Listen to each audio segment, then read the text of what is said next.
કેમ છો વિદ્યાર્થી મિત્રો? સક્સેસ એન્ડ ટ્યુશનમાં તમારું સ્વાગત છે. આજે આપણે ધોરણ 11 નું એક એવું ચેપ્ટર કે બધાને ખૂબ જ કન્ફ્યુઝ કરી નાખ્યા છે. અડધા મિત્રોને ખબર જ નથી પડતી કે ચેપ્ટરમાં છે શું. પણ આજે આપણે આ ચેપ્ટરને એકદમ સહેલું બનાવ્યું. એકદમ એટલે કેવું જ ના પડે, પછી તમારે ચેપ્ટરમાં બુક વાંચવી જ ના પડે એવા ટોપિક કરાવીને મૂકી દઈશું. પણ એના માટે તમારે ચેનલમાં બન્યા રહેવું પડશે એન્ડ સુધી. એન્ડમાં તમને સંકરણ શોધતા શીખવાડી દઈશ અને બંધકારક ઇલેક્ટ્રોન, અબંધકારક ઇલેક્ટ્રોન, અણુનો આકાર શું છે, ભૌમિતિક રચના શું છે, આ દરેક વસ્તુની માહિતી આ એક જ વિડીયોમાં. સૌથી પહેલા તો ચેપ્ટરની શરૂઆત છે તો બંધ કોને કહેવાય, આ રાસાયણિક બંધ વિશેની માહિતી તો લઈ લઈએ એક નાનકડી. કોને કહેવાય બંધ, રાસાયણિક બંધન છે શું મિત્રો? તો આજે આપણે ભણીએ રાસાયણિક બંધ.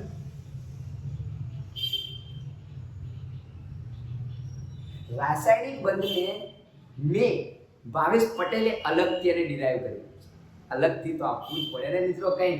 તો આને મેં ક્લાસિફાઈ કરી નાખ્યું છે, વર્ગીકરણ કરી નાખ્યું છે બે ભાગમાં. કયા છે તો જોજો વિદ્યાર્થી મિત્રો, એના નાનકડા બે ભાગ પાડી દીધા. એકનું નામ છે પરમાણુ અને બીજું છે અણુ. એક છે પરમાણુ અને બીજું છે અણુ. પરમાણુમાં શું થાય? પરમાણુમાં સાહેબ બંધ બને. આજ તો વળી પરમાણુમાં જ બને ને. પરમાણુ કોણ? આપણે છોકરા, તમે બધા પરમાણુઓ છો. તમે અત્યારે બંધ બનાવો છો. કોઈક વાર સહસંયોજક બંધ, કોઈક વખત આયનીય બંધ, કોઈક વખત ધાત્વિય બંધ અને કોઈક વખત સંવર્ગ સહસંયોજક બંધ બનાવો છો. આ દરેક બંધ વિશે તમે સાંભળ્યું છે, પરંતુ એનો તફાવત તમને ખબર નથી કે બંધ કઈ રીતે બને છે, શું છે. આ અણુ એકદમ નિર્બળ બંધ, ફેમિલી વચ્ચે બનતા બંધ એટલે અણુ, એટલે કહેવાય નિર્બળ. રેડી? આ બધા બંધો પ્રબળ છે પણ એના અંદર પણ પ્રકાર પાડેલા છે. એના કયા કયા પ્રકાર છે આપણે જોઈએ વિદ્યાર્થી મિત્રો. ધ્યાનથી વિડીયોને અંત સુધી જોજો, ખરેખર મજા આવશે. સૌથી પહેલા આયનીય બંધ. એના પછી સહસંયોજક બંધ, એના પછી સંવર્ગ સહસંયોજક બંધ અને એના પછી ધાત્વિય બંધ. તમને મારા ચહેરાની સ્માઈલ ઉપરથી ખબર તો પડી જશે કે આના અંદર કંઈક નવું થવાનું છે. બંધ એટલે ખાલી બંધ નથી, આ તમારા જીવન સાથે જોડાયેલી કડીઓ છે. આજે જોઈ લેજો અને ભણી લેજો. અણુના અંદર તો બંધ રચાય છે, એ છે વાન્ડર વાલ્સ બંધ અને હાઇડ્રોજન. વાન્ડર વાલ્સ બંધ અને હાઇડ્રોજન બંધ. સૌથી પહેલા ભણીએ આયનીય બંધ. આયનીય બંધ કોને કહેવામાં આવે છે વિદ્યાર્થી મિત્રો? તો આયનીય બંધ એને કહેવામાં આવે છે કે ધન આયન અને ઋણ આયન વચ્ચે આયનોની આપલે થઈ જે બંધ બને છે એને આયનીય બંધ કહેવામાં આવે છે. આયનીય બંધ એ ખૂબ જ મજબૂત બંધ છે. આયનીય બંધ એ ખૂબ જ મજબૂત બંધ છે જેના ઉત્કલન બિંદુ ઘણા ઊંચા હોય છે. તમે એવું પણ ભણીને આવ્યા છો કે આયનીય સંયોજનો પાણીમાં દ્રાવ્ય થાય છે, જ્યારે સહસંયોજક સંયોજનો પાણીમાં દ્રાવ્ય થાય. સહસંયોજક સંયોજનો પાણીમાં દ્રાવ્ય થતા નથી, પરંતુ બેન્ઝીન, ઈથર, પેટ્રોલ, ડીઝલ આવા સંયોજનોમાં, આવા દ્રાવકોમાં દ્રાવ્ય થાય છે. તો એના પાછળનું કારણ છે કે આ બંધના અંદર ઇલેક્ટ્રોનની ભાગીદારીથી બંધ બને, આના અંદર આયનીય બંધ થાય. અને હવે પ્રશ્ન આવ્યો, સાહેબ ઘણા બધામાં આવું તો થાય છે, ઘણા બધામાં ઇલેક્ટ્રોનની ભાગીદારી થાય, આયનોની આપલે થાય. તો બેટા કહી દઉં કે કોઈ બંધ 100% હોતો જ નથી. ક્યારે કોઈ બંધ 100% હોતો નથી. ધારો કે તમારા અત્યારે આપણે ચલો બંધની જ વાત કરીએ કે તમારી નવી સગાઈ થઈ છે, તો અત્યારે તમારો બંધ કેવો હશે? પહેલા ખાલી વાત ચર્ચા ચાલી હતી એટલે સહસંયોજક બંધ, ખાલી ભાગીદારી કરી. જ્યારે તમારું કમ્પ્લીટ કામ કરી દેવામાં આવે છે, બધી વિધિ પૂરી કરી દેવામાં આવે છે એટલે તમારો બંધ મજબૂત થઈ જાય છે. તો શું અત્યારે હજુ તમને કન્ફર્મ છે કે તમારો બંધ મજબૂત છે? કન્ફર્મ છે નહીં. પછી મેરેજ થશે, મેરેજ થયા પછી પણ હજુ શક છે 100% છે પછી છોકરા થશે, પછી થોડું હજુ ડર તો રહે જ છે ને, જમાનો ખરાબ છે, આપણે શું કરીએ, મજબૂર છીએ, એટલા માટે ક્યારેક કોઈ બંધ તો 100% હોવાનું નથી. તો બેટા યાદ રાખજો, તમે આવું તો ભણ્યા હશો કે Na પ્લસ Cl માઇનસ એટલે NaC, K plus Cl minus એટલે KC, Ca plus 2 SO4 2 minus calcium sulphate. આવું તો ભણ્યા હશો, આને કહેવાય આયનીય બંધ. બીજું કહી દઉં કે આયનીય સંયોજનના અંદર દિશાકીય ગુણધર્મ નથી, એટલે એના સમઘટકો મળતા NaCl, KCl, એટલે કે આવા જે સંયોજનો છે કે જે આયનીય સંયોજનોનું પ્રમાણ વધારે છે, મજબૂત છે આયનીય સંયોજનો, એમના સમઘટકો મળતા નથી, કારણ કે એમાં દિશાકીય ગુણધર્મો હાજર જ નથી વિદ્યાર્થી મિત્રો. ચલો ડન. આશા રાખું છું કે ખબર પડી હશે. સહસંયોજક બંધની વાત કરું તો તમે ઇલેક્ટ્રોનની ભાગીદારી કરો છો, કાર્બનની 4 સંયોજકતા અને 4 હાઇડ્રોજન જોડે ઇલેક્ટ્રોનની ભાગીદારી કરી પોતાનું સરસ મજાનું અષ્ટક પૂર્ણ કરો છો. આને કહેવામાં આવે છે સહસંયોજક. વિદ્યાર્થી મિત્રો એક બીજી વાત કહી દઉં તમને કે કોસેલ લુઈસનો અભિગમ કહેવામાં આવે છે. કોસેલ અને લુઈસ એવું ઈચ્છતા હતા કે દરેક માણસ પોતાના જીવનમાં એક સ્થાયી બનવા માંગે છે, એમ દરેક તત્વ પોતાના અંદર ઇલેક્ટ્રોન રચનામાં અષ્ટક પૂર્ણ કરવા માંગે છે. શું પૂર્ણ કરવા માંગે છે? અષ્ટક પૂર્ણ કરવા માંગે છે. એના લીધે અષ્ટક પૂર્ણ કરવાના લીધે થઈને આવા બધા બંધ જોવા મળે છે, જેના અંદર આયનીય બંધ, સહસંયોજક બંધ, સવર્ગ સહસંયોજક બંધ. સવર્ગ બંધ તો બેટા જરૂર છે. સવર્ગ સંયોજક બંધને સમજાઈ દો તો કોને કહેવાય?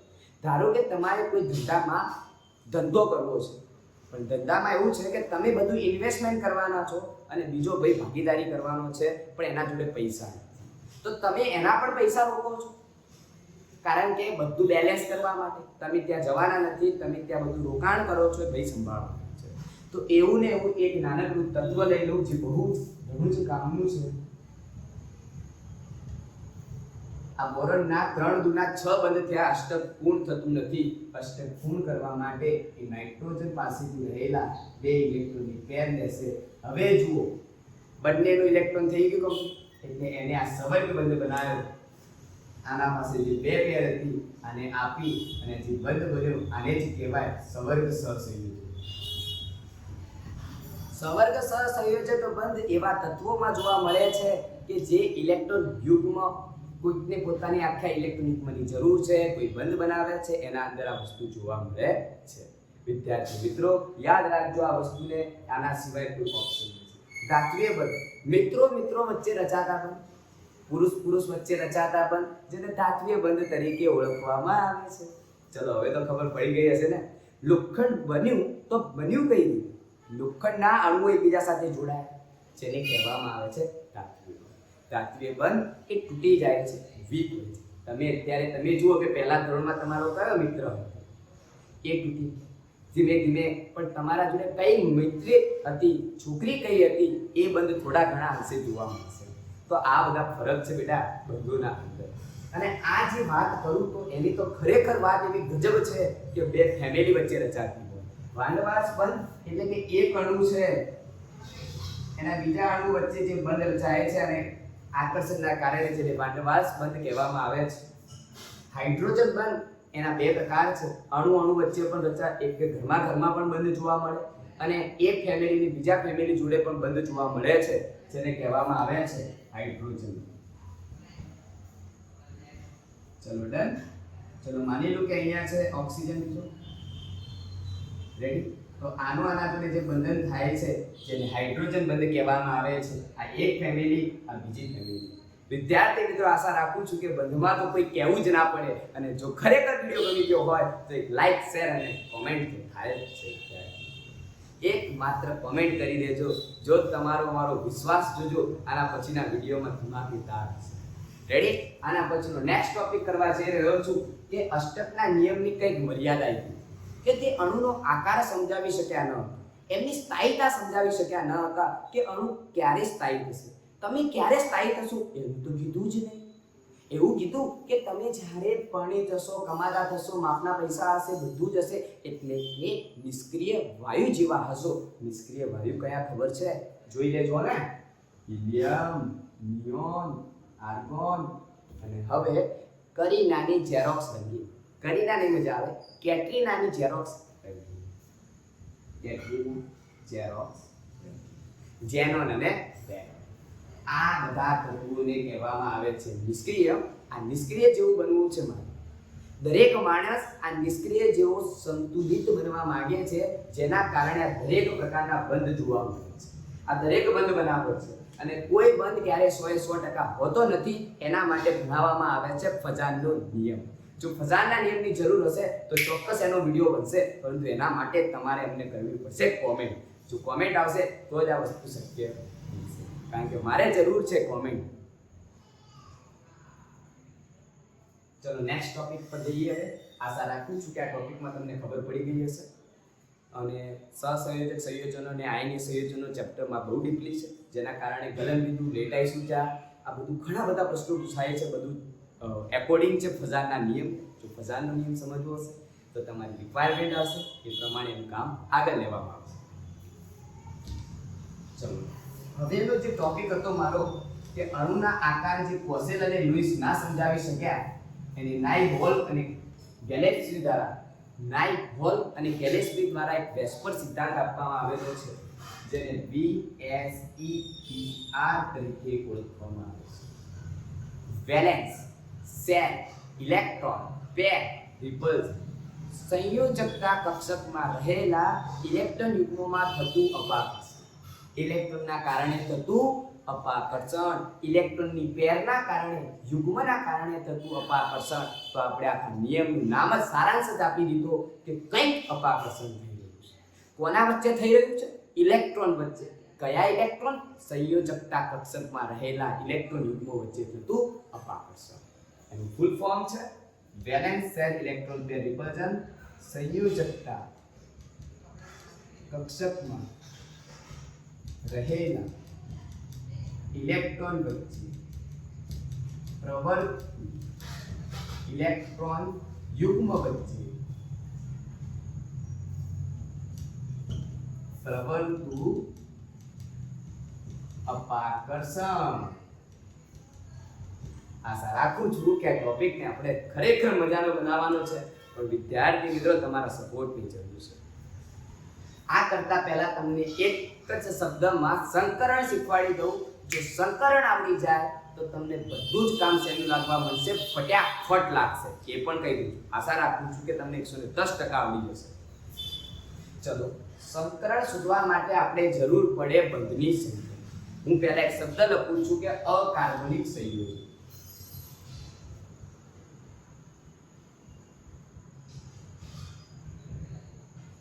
તો પ્રશ્ન પાછો આવ્યો કે કાર્બનિક સંયોજન વળી શું અને અકાર્બનિક સંયોજન શું? તો બેટા એના માટે યાદ રાખજો કે અકાર્બનિક સંયોજન એટલે કે જેમાં ઇથિન, પ્રોપીન, બ્યુટીન આ બધું ન આવતું. તમે 10મા ધોરણમાં એક ચેપ્ટર ભણ્યા હશો જેનું નામ હતું કાર્બનિક સંયોજનો, જેના અંદર methane, ethane, propane, butane, pentane, hexene, heptene, octane, nonene, ટર્કીન આવું ઘણું બધું આવતું. તો હું આના વિશેની વાત કરવા નથી માંગતો. એના સિવાયના સંયોજનો માટે મારે એક નિયમ આપવો છે અને નિયમને સમજાવવો છે. સંકરણ શોધતા શીખવાનું છે અને સંકરણ શોધવા માટે મારે તમને બંધની સંખ્યા શીખવાડવી પડશે કે બંધ કઈ રીતે શોધાય, બંધની સંખ્યા કેવી રીતે મળે. કે તમે પોતે છો અત્યારે ક્લાસમાં બેઠેલા દરેક વિદ્યાર્થીઓ એ કેટલા બંધ બનાવશે એ ખબર નથી. કોઈ એક જોડે બંધ બનાવી કે કોઈ 5-6 બંધ બનાવી કે હશે, કોઈ 7-8 બંધ બનાવી શકતો હશે, બરાબર. મતલબ અલગ અલગ જગ્યાએ અલગ અલગ બંધ બનાવ્યા હશે એક જ માણસે. તો દરેકની કેપેસિટી અલગ અલગ હોય છે. તમે જાણતા જ હશો કે કોઈ હશે બિચારું સીધું હશે તો એક જ બંધ બનાવશે, અને કોઈ એવો દોઢો હશે, સ્માર્ટ હશે તો ઘણા બધા ક્લાસમાં બંધ બનાવ્યા છે. ઓર રાખજો. ચલો તો આપણે બંધની સંખ્યાના આધારે સંકરણ જોવાનું છે. તો સૌથી પહેલા બંધની સંખ્યાને ઝેડ કહેવામાં આવે છે. જો 2 બંધ હશે તો સંકરણ તમારું sp હશે. કયું સંકરણ હશે? sp. આ કોઈ પીએસઆઈ ડીવાયએસપી એની વાત નથી, સંકરણની વાત એસપી છે. 3 બંધ હશે તો sp2, 4 બંધ હશે sp3, જો 5 બંધ હશે તો sp3d, 6 બંધ હશે sp3d2. અને આ સંકરણ આવડી જાય ને તો એના ભૌમિતિક આકાર તો બિંદાસ આવી જાય. ભૌમિતિક આકાર તો ફિક્સ જ હોય, જેને જીઓમેટ્રી શેપ કહેવામાં આવે છે. જીઓમેટ્રી શેપ તો એના ઓલવેઝ ફિક્સ જ છે બેટા, કે જો બે હોય તો અણુના કેવા હોય? રેખીય. આને કહેવાય સમતલીય સમત્રિકોણ. સમતલમાં દેખાતું ત્રિકોણ એટલે સમતલીય સમત્રિકોણ. sp3 હોય એટલે કઈ દેવાનું? સમચતુષ્ફલક.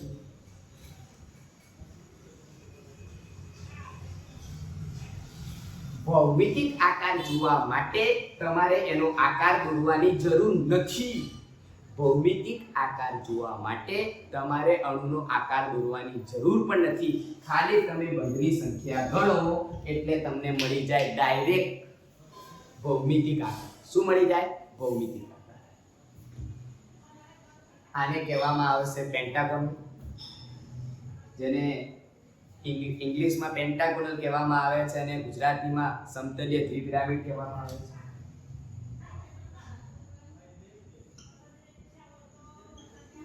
સમતલીય દ્વિપિરામિડ કહેવામાં આવે છે. એના પછીનું જે છે sp3d2, જેને અંદર અષ્ટફલકીય તરીકે ઓળખવામાં આવે છે, જેને અષ્ટફલકીય કહેવામાં આવે છે. વિદ્યાર્થી મિત્રો, આશા રાખું છું કે તમને આ વસ્તુમાં ખબર પડી હશે, પરંતુ હવે શીખવાડું છું કે આ ક્યાંથી આવે, આ ક્યાંથી આવે.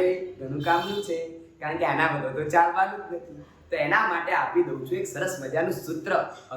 અડધી રાતે પણ કોઈ ઉઠાડીને પૂછે ને કે ભાઈ પાણીના અંદર કયું સંકરણ? હે ઉભો રે, જવાબ મળી જશે. કઈ રીતે? એકદમ શોર્ટ એન્ડ સ્વીટ. z બરાબર 1/2 સંયોજકતા મધ્યસ્થ પરમાણુની સંયોજકતા કક્ષકમાં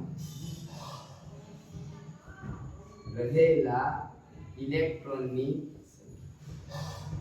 માઈનસ પ્લસ m નો મતલબ થાય છે પહેલો સમૂહ અને 17મા સમૂહના તત્વોની સંખ્યા. પ્રથમ અને ફર્સ્ટ અને 17મા સમૂહના તત્વની સંખ્યા પ્લસ અને માઈનસ QC. આવું એક સૂત્ર છે જેને તમે યાદ રાખજો. અહીંયા લખું છું શોર્ટમાં, આવી રીતે લખાય છે 1/2 V + m ± QC. આ શોર્ટ ફોર્મ છે એનું. વેલેન્સીનો મતલબ થાય સંયોજકતા કક્ષકમાં રહેલા ઇલેક્ટ્રોનની સંખ્યા. m નો મતલબ થાય મોનોએટોમિક, મતલબ પહેલો સમૂહ અને 17મા સમૂહમાં રહેલા તત્વોની સંખ્યા. પ્લસ ઓર માઈનસ, ધન વીજભાર હશે તો માઈનસ થશે, માઈનસ હશે તો પ્લસ થશે. હવે હાલ એનું સોલ્યુશન, એના ઉદાહરણ લઉં. ગાય તમે એના ભૌમિતિક આકાર દોરશો. ખાલી આપણે બંધારણ દોરવાની જરૂર નથી. હજુ કહું છું, યાદ રાખજો. અને આ બધું કોને આપ્યું? બેસ્ટ. કઈ રીતે ખબર પડી? તો શબ્દ જુઓ, સંયોજકતા કક્ષકમાં રહેલા ઇલેક્ટ્રોન. સંયોજકતા કક્ષકમાં રહેલા ઇલેક્ટ્રોનના આધારે તો આ બધું નક્કી થાય છે. રેડી ને? આશા રાખું છું કે 110% ખબર પડી ગઈ હશે વિદ્યાર્થી. તમે જુઓ એનું ઉદાહરણ લો. એકદમ સરસ મજાનું ઉદાહરણ, તમને મનપસંદ એવું લઈએ તો આપણે બોલો કયું ઉદાહરણ લેશો? પાણીનો અણુ લઈએ ને સૌથી પહેલા, એટલે ખબર પડી જાય આપણને. મધ્યસ્થ પરમાણુ H2. બીજો અણુ લઈએ તમને મનપસંદ એવો CO2. ગમતા જાણીતા લોકલાડી. એના પછી વાત કરીએ NH3. એના પછી વાત કરીએ PCl5. મેં તમને જેટલું કીધું છે આ દરેક વસ્તુનો આજે નિચોડ આપી દઈશ. ખાલી ધ્યાન મારા સામે રાખજો, વિડીયોને જોતા રહેજો એન્ડ સુધી. અને જો ખરેખર ગમી જાય ને તો એક લાઈક, એક કોમેન્ટ અને બીજા 5 મિત્રોને શેર કરી દેજો. આશા રાખું. તો જુઓ બેટા, સૌથી પહેલા બંધની સંખ્યા એટલે 1/2. ઓક્સિજનની મધ્યસ્થ પરમાણુ તો ઓક્સિજન જ હશે. જેની વિદ્યુતતા વધારે હોય, જેના આજુબાજુ અણુ જોડાયા હોય, એ તમારો મધ્યસ્થ પરમાણુ. તો અહીંયા કોના આજુબાજુ હાઇડ્રોજન હશે? ઓક્સિજન. ઓક્સિજનની સંયોજકતા કેટલી? 6. ઓક્સિજનની સંયોજકતા કેટલી? 6. પહેલા સમૂહ હાઇડ્રોજન કયા સમૂહનું તત્વ? બોલો ભાઈ, હાઇડ્રોજન કયા સમૂહનું તત્વ છે? બોલો ને યાર, શું શરમાવો છો? બે જોજો બેટા. 6 + 2 વીજભાર તો છે નહીં, ધ્યાનમાં લેવાનું નહીં. આપણે આને વીજભાર ગણી લઈએ એટલે આપણું કામ થયું. 6 અને 2 8, 8/2 એટલે 4 એટલે કયું? sp3. ચલો વાર્તા ફિનિશ. ખબર પડી ગઈ ને સંકરણમાં? આશા તો રાખું જ છું ને, ખબર તો પડવી જ જોઈએ, આના વગર ચાલે જ. થઈ ગયું? પાક્કું ને? ચલો એક બીજું. CO2 જે 1/2. કાર્બનની સંયોજકતા કક્ષકમાં કેટલા ઇલેક્ટ્રોન? માત્ર 4. કેટલા? 4. ઓક્સિજનને ગણવામાં આવશે? બિલકુલ નહીં ગણવામાં આવે. કેમ? પહેલા અને 17મા સમૂહનું ક્યાં છે યાર? નથી ને, તો નહીં ગણવામાં આવે. તો અહીંયા 0. 4/2 એટલે 2 એટલે sp. કયો ભૌમિતિક આકાર? આ કયો આકાર છે?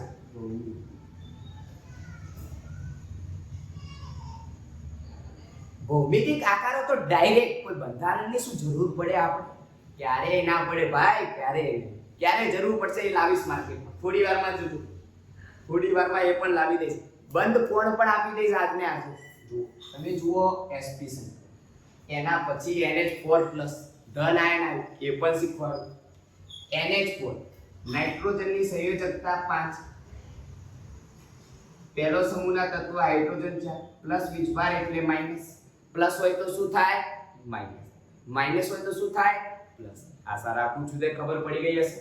ચલો એના પછી 5 + 4 એટલે 9 - 1, 8/2 એટલે 4.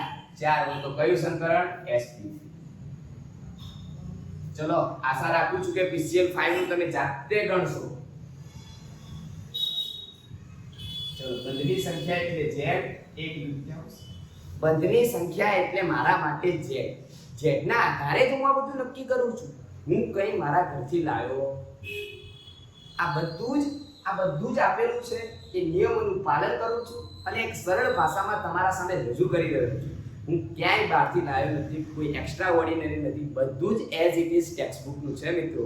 તો આશા રાખું છું કે તમે વાંચ્યું હશે, તમે ભણ્યા હશો, પણ એના કરતાં આજે ખરેખર મજા આવતી છે. સાચી વાત છે ને? સાચું કીધું યાર.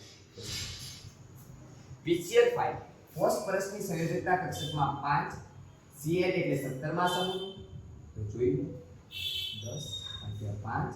સંકરણ તમારું sp3. આકાર કયો હશે? સમતલીય દ્વિપિરામિડ. કયો? સમતલીય દ્વિપિરામિડ. આશા રાખું છું કે આજે તમને સંકરણ શોધતા આવડી ગયું હશે. જો તમને આટલા ટોપિકમાં ખબર પડી ગયું હોય તો વિદ્યાર્થી મિત્રો નેક્સ્ટ ટોપિકમાં આપણે જઈએ છીએ. જોઈએ નેક્સ્ટ ટોપિક શું હશે? વિદ્યાર્થી મિત્રો હવે આપણે એના એક્ઝામ પરથી જોઈએ કે સંકરણ કયું, બંધકારક ઇલેક્ટ્રોન કેટલા, અબંધકારક ઇલેક્ટ્રોન કેટલા અને એનો ભૌમિતિક આકાર વગર ડાયાગ્રામ દોરે અને સાબિત કરી બતાવીશ આ પણ વસ્તુ. SO2 સૌથી પહેલા આપણે z શોધવાનું. સૌથી પહેલા શું શોધવાનું? માત્ર ને માત્ર z. z કઈ રીતે મળે? તો 1/2 સંયોજકતા એટલે એને કહેવામાં આવી V + M ± QC. ચલો 1/2 સલ્ફરની સંયોજકતા 6. આને ગણવાનું નહીં. કયા સમૂહના તત્વો તો ગણવાનું. પહેલો સમૂહ અને 17મો. પહેલા સમૂહમાં કયા આવી? Hydrogen, lithium, sodium, potassium, rubidium, caesium. फिर कल बाहर आई आंटी. कल बाहर आई आंटी. चलो एलिना की रब से फरियाद. फिर कल बाहर आई आंटी. આ તત્વો હોય તો જ એમની સંખ્યા ગણવાની, નહીતર ગણવાની બિલકુલ નહીં. ધ્યાન રાખજો મારી વાત. ચલો 6 0 0 6/2 3. 3 હોય તો કયું સંકરણ? બોલો મિત્રો ફટાફટ. sp2 સંકરણ sp2. ભૌમિતિક આકાર સમતલીય સમત્રિકોણ. સમતલીય સમત્રિકોણ કારણ કે 3 બંધ કેટલા? 3 સમત્રિકોણ 3 આયા તો બંધ કારક ઇલેક્ટ્રોનની સંખ્યા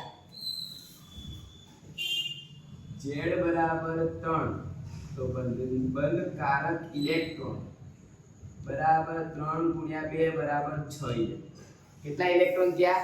6 ઇલેક્ટ્રોન. કુલ કેટલા ઇલેક્ટ્રોન હતા તું જોઈએ. સલ્ફરની છેલ્લી કક્ષામાં કેટલા ઇલેક્ટ્રોન? કુલ 6. કુલ કેટલા? 6. ઓક્સિજનની છેલ્લી કક્ષામાં કેટલા? 6. કેટલા ઓક્સિજન? 2. 6 વત્તા 12 બરાબર 18. કુલ કેટલા થયા? 18 ઇલેક્ટ્રોન હતા. એમાંથી કેટલા બંધ બનાવવામાં વપરાઈ ગયા? 6. તો અબંધકારક ઇલેક્ટ્રોન. અબંધકારક બરાબર કુલ ઇલેક્ટ્રોન માઈનસ બંધકારક. તો કુલ ઇલેક્ટ્રોન કેટલા હતા? 18. 18 માંથી 6 જાય તો 12. કેટલા વધે? 12. ચલો રેડી. SO2 ના અંદર કેટલા બંધ બન્યા છે? 3. કેટલા બંધ બન્યા છે? 3. રેડી. આશા રાખું છું કે ખબર પડી ગઈ હશે. ચલો એનો આકાર નોંધીએ SO2 નો. આ 3 બંધ થઈ ગયા. ચલો આ સવત બંધ આવ્યો. સલ્ફરની સંયોજકતા 1 2 3 4 જેટલી 5 1 2 3 4 1 2 3 4 5 6. ચલો ગણો 1 2 3 4 5 6 7 8 9 10 11 12. અરે વાહ, આવી ગયો જવાબ. બંધ કારક અબંધ કારક બધું ફાઇનલ. જોઈ લો મિત્રો, જવાબ તમારો આવી ગયો. બોલો ખબર પડી કે ને? ખબર પડી ગઈ. ચલો આવું ને આવું આપણે આનંદ જોઈએ. ચલો આ થઈ ગયો. ક્યારે આકાર દોર્યો? સાબિત કરવામાં, પ્રૂફ આપવા માટે કે તમારો જવાબ સાચો છે. બંધ પણ જોઈ લો 2 1 3. સવત કેમ બનાવ્યો? ખબર પડી હતી કે 3 બંધ બનાવવાના છે. જો ડબલ બંધ બનાવું તો શું થશે? 1 2 3 4 અષ્ટક પૂર્ણ થતું નથી. કોઈ માણસ કેવો પ્રયત્ન કરે? સ્થાયી બનવાનો. સ્થાયી તો બનતો નથી, એટલા માટે એને શું બનાવ્યો? સવાલ. સ્થાયી પણ કરો અને બધી સંખ્યા પણ મળી ગઈ. આશા રાખું છું કે ખબર તો પડતી જશે. ચલો ચલો ફટાફટ આગળ વધીએ નેક્સ્ટ ટોપિકમાં. સમયનો અભાવ છે, વિડિયો છે, વિડિયો લાંબો બનશે જે પછી તમને જોવો ગમશે નહીં, એટલા માટે ફટાફટ ચલાવું છું. ચલો CO3 2 લઈએ તો જુઓ વિદ્યાર્થી મિત્રો, સૌથી પહેલા છે એક કાર્બનની સંયોજકતા 4 માઈનસ હોય તો પ્લસ 4 ને 2 6 6 ભાગ્યા 2 બરાબર 3. બંધની સંખ્યા તો 3 જ આવી ને. આકાર કયો તો જોઈ લો. સંકરણ એટલે સંકરણ તમારું આવશે sp2. આકાર સમતલીય સમત્રિકોણ. બંધકારક ઇલેક્ટ્રોન કેટલા? 3 ગુણ્યા 2 મતલબ બોન્ડ પેર. બંધકારક ને શોર્ટમાં યાર હું બોન્ડ પેર લખું છું. અને z ગુણ્યા 2. z કેટલો આવ્યો? 3 ગુણ્યા 2 બરાબર 6. z શું હતો? બંધની સંખ્યા. હવે કુલ સંયોજકતા ગણો કે આની કુલ સંયોજકતા કેટલી હશે? તો કાર્બનની 4, ઓક્સિજનની 6 ગુણ્યા 3. માઈનસ હોય તો શું થાય? સંયોજકતામાં ઉમેરાય. માઈનસ હોય તો શું થાય? સંયોજકતામાં ઉમેરાય. આ જે હું શોધી રહ્યો છું ને એને અષ્ટકના નિયમ પ્રમાણે કુલ સંયોજકતા કહેવામાં આવે. કુલ સંયોજકતા રેડી. કુલ સંયોજકતા ઇલેક્ટ્રોન છે. કાર્બનની સંયોજકતા કેટલી છે? 4. એક જ અણુ હતો. ઓક્સિજનની સંયોજકતા 6 છે. કેટલા અણુ છે? 3. માઈનસ હશે તો શું થશે? પ્લસ. 4 6 તરી 18 વત્તા 2. કુલ ગણો ફટાફટ ગણો. 18 ને 2 20 ને 4 24. ચલો બંધકારક તો 6 હતા, તો અબંધકારક ગોતવા માટે લોન પેર બરાબર કુલ ઇલેક્ટ્રોન માઈનસ બોન્ડ પેર ઇલેક્ટ્રોન. તો કુલ ઇલેક્ટ્રોન 24 માઈનસ 6. 24 માંથી 6 જાય તો 18 ઇલેક્ટ્રોન. ચલો આને સાબિત કરી બતાવો. 18 ઇલેક્ટ્રોન કયા કયા? ચલો ફટાફટ આના અંદર જોજો. અણુ CO3 તમારો બનાવવા જઈ રહ્યો છું. ચલો થઈ ગઈ સંયોજકતા કાર્બનની પૂરી 4. ઇલેક્ટ્રોન ગણી લઈએ કે 1 2 3 4. આના અંદર 6 હતા, બંધમાં ભાગીદારી કરી 1 2 3 4 ને 5. 1 2 3 4 ગણી લો બેટા ઇલેક્ટ્રોન કેટલા છે તમારા આમાં માઈનસ વાળા પણ ઇલેક્ટ્રોન છે કારણ કે એને આપણે અંદર એડ કર્યા હતા એટલે એને પણ ગણવા પડશે ભાગીદારી માટે તો 1 2 3 4 5 6 7 8 થઈ ગયા 1 2 3 4 5 6 7 8 બધા થઈ ગયા ઇલેક્ટ્રોન ગણો કેટલા થાય છે 1 2 3 4 5 6 7 8 9 10 11 12 13 14 15 16 ચલો બેટા આપણે ક્યાંક કદાચ નાનકડી મિસ્ટેક થયેલી લાગે છે ઇલેક્ટ્રોન ગણી લો ફટાફટ ખબર પડી જશે ક્યાં આગળ મિસ્ટેક છે કાર્બનની સંયોજકતા 4 ઓક્સિજનની સંયોજકતા 6 6 તરી 18 18 ના -2 ઉમેર્યા એટલે કેટલા થઈ ગયા 1 2 3 4 5 6 હતા એમાંથી એકમાં બંધ બનાવી દીધો 1 2 3 4 5 5 ને 5 10 ને 2 12 12 ને 4 16 ને 6 22 ચલો બે ની ક્યાં ગેપ રહે છે બેટા જોઈ લેજો તમે મિસ્ટેક નાનકડી લાગે છે 4 ને 2 6 ભાગ્યા 2 એટલે 3 electron 3 દૂના 6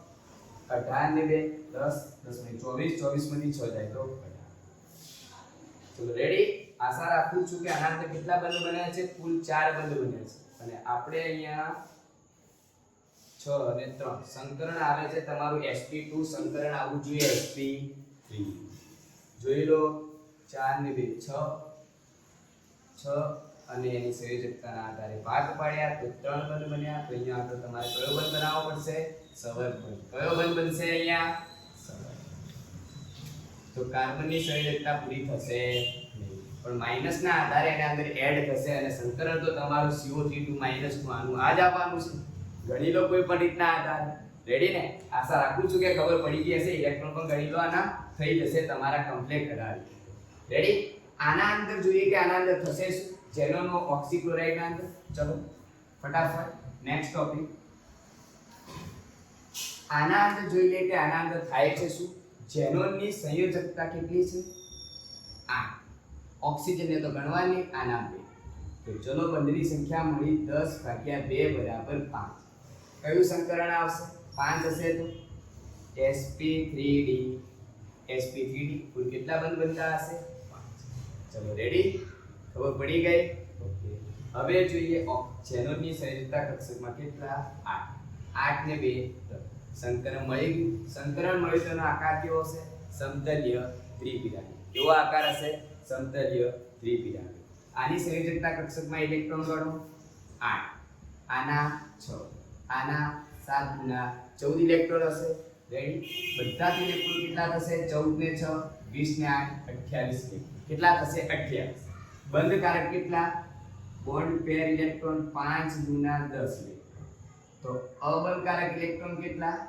lone pair electron 28 minus 10 એટલે જવાબ આવે 18 રેડી આશા રાખું છું કે તમને આ ટોપિકમાં ખબર પડી હશે 100% પડવી જ જોઈએ તો જ બેટા ચાલે નહીં તો ચાલે નહીં રેડી એના પછીના નેક્સ્ટ ટોપિકમાં ચાલીએ કે શું કહેવા માંગે છે SO4 સલ્ફરની સંયોજકતા કેટલી છે ચલો SF6 લઈ લઈએ તો 1/2 સલ્ફરની સંયોજકતા 6 6 12 12 ભાગ્યા 2 એટલે 6 6 હોય તો sp3 કયો આકાર આવે અષ્ટફલકી અષ્ટફલકી તો આ બધી જે માહિતી આપી છે કોને આપી છે મેં તમને આ વિડિયોમાં માત્ર ભૌમિતિક આકાર જ સમજાયા છે એના આકાર વિશેની વાત કરી નથી આકાર માટે એ તમારા બંધકારક ઇલેક્ટ્રોન અને અબંધકારક ઇલેક્ટ્રોનની ચર્ચા કરવામાં આવે છે રેડી ત્યાં આગળ એ બંધકારક ઇલેક્ટ્રોન કેટલા અબંધકારક ઇલેક્ટ્રોન કેટલા એ દરેક વસ્તુ જોવામાં આવે છે માત્ર આકાર એવું છે કે એ માત્ર તમારા શું ગણે છે